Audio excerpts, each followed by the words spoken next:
Hello, students. Have you ever noticed how certain things around you follow a pattern? For example, the strips on zebra or how even the way the days of the week repeat. Patterns are everywhere, and today we are going to learn about patterns in numbers. Particularly patterns in whole numbers.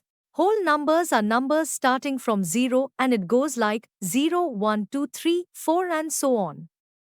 Let's start with something we all know, counting numbers. Counting numbers are simply the numbers we use when we count 1, 2, 3, 4, and so on.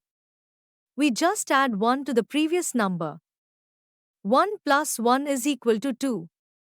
2 plus 1 is equal to 3 and 3 plus 1 equals 4. Now, I want you to see these dots. You'll see that as we count, the number of dots increases by 1. Now, let's see a special kind of numbers, odd numbers. These are numbers like 1, 3, 5, 7, 9, and so on. What do you notice about them? That's right. Odd numbers can't be divided evenly into two equal parts. Let's see these 7 dots. If we group them in twos, one dot is left, which makes it odd. Opposite to odd numbers, we have even numbers 2, 4, 6, 8, 10, and so on.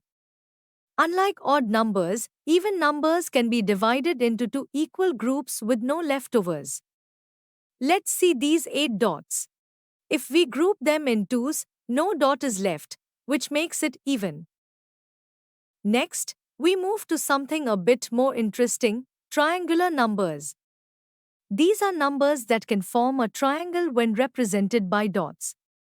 The sequence starts with 1, then 3, 6, 10, 15, and so on. We can see these numbers using dots too.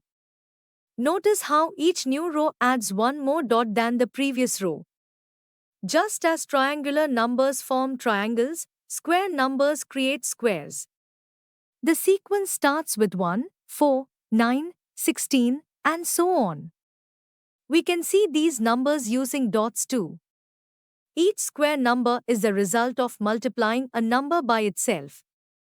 Now, let's talk about cube numbers.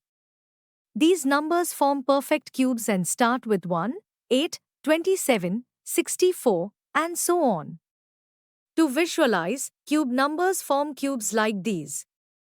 Now, let's explore something you might not be as familiar with, Virhanka numbers. This sequence starts with 0 and 1, and each next number is the sum of the two previous numbers.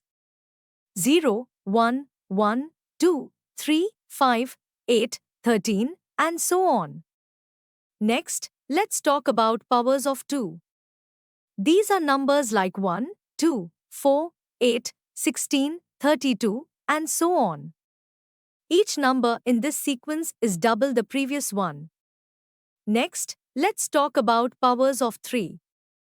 These are numbers like 1, 3, 9, 27, 81, and so on. Each step is 3 times the previous one. We hope that you have understood the chapter patterns in mathematics. Now, here's a secret on how you can study effectively with the EduRev app. You can learn with chapter notes, watch video lectures and solve NCERT-based MCQ tests of this chapter on EduRev, and that's not all. You also get amazing courses for Class 6 and much more for your Class 6 preparation. Thank you.